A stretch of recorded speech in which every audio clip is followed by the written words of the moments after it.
সকালে ঘুম থেকে উঠে জানালা খুলতেই দেখি চারিদিক পুরো ভেজা ভেজা। গাছের পাতাগুলো দেখে নিশ্চয়ই তোমরা বুঝতে পারছো যে কাল সারা রাত বৃষ্টি হয়েছে। আর আকাশের অবস্থা দেখো একদম গুমড়ে আছে, মানে আবারও বৃষ্টি আসতে পারে। আর এদিকে এই যে গাছটা দেখো, এর পাতা মানে এই গাছটার জল বদলে দিতে হবে, যেহেতু গাছটা মাটিতে বসানো নেই, জলে আছে, তো মাঝে মাঝে জল বদলে দিলে গাছটা ভালো হয়। আর এদিকে দেখো সকালের জলখাবার তৈরি করছি। প্রথমে আমরা খেলাম ছোলার ছাতু, তারপরে এই যে দেখো গোলা আটার রুটি, কলা আর ওই আমন্ড বাদাম। তো এইটা খেয়ে তোমাদের দাদাভাই চলে যাবে, আর আমি কিন্তু পরে ভাত নিয়ে তোমাদের দাদাভাইকে দিয়ে আসবো, মানে ভাত রান্না করে। তো এখন দেখো অনেকক্ষণ বসে থাকার পর এই যে রান্না করলাম। সত্যি কথা বলতে কি সকালে উঠে রান্না করাটা খুব চাপের হয়। তো এবারে দেখো ভাতটা বাড়বো। এদিকে হয়েছে সজনে ডাঁটা, আলু আর কাঁঠালের বীজ দিয়ে তরকারি, আর কালকে বাটা মাছ 2 পিস ছিল, তো ওইটা দিয়ে উচ্ছা দিয়ে আলু দিয়ে ঝোল। আর বাসি মাছের উচ্ছা দিয়ে ঝোল কিন্তু সত্যি খুব ভালো লাগে। তো দেখো এই যে আমি খাবার নিয়ে বেরিয়ে পড়েছি রাস্তায় হাঁটতে হাঁটতে। তো বেশি দূরে নয় যেহেতু, তো আমি ভাবলাম দিয়ে আসি। আর সকাল থেকে উঠে রান্না করাটা না খুব চাপের হয়।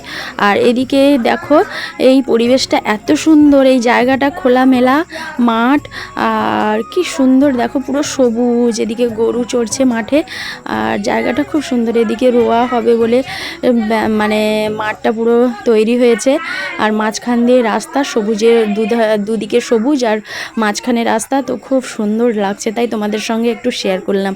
আর সামনে যে এই ক্লাবটা দেখো কত সুন্দরভাবে সাজানো, জাতীয় পতাকার মাঝখানে দেওয়া, ক্লাবের সামনের ডিজাইনটা খুব সুন্দর।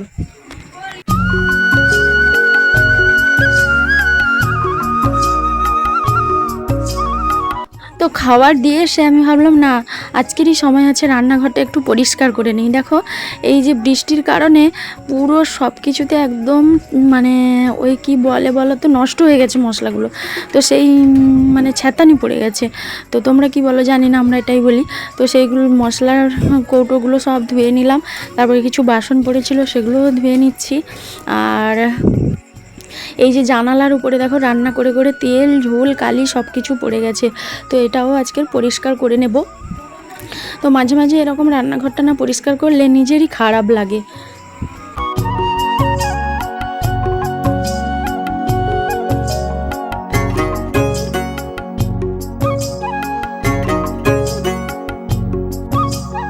আর এবারে এই গাছটা দেখো, এটাকে এবারে পরিষ্কার করে নেব, মানে পাতাটা একটু ধুয়ে নেব, ধুয়ে জলটা ফেলে পাল্টে দেব, দিয়ে আবার নতুন জল ভরবো।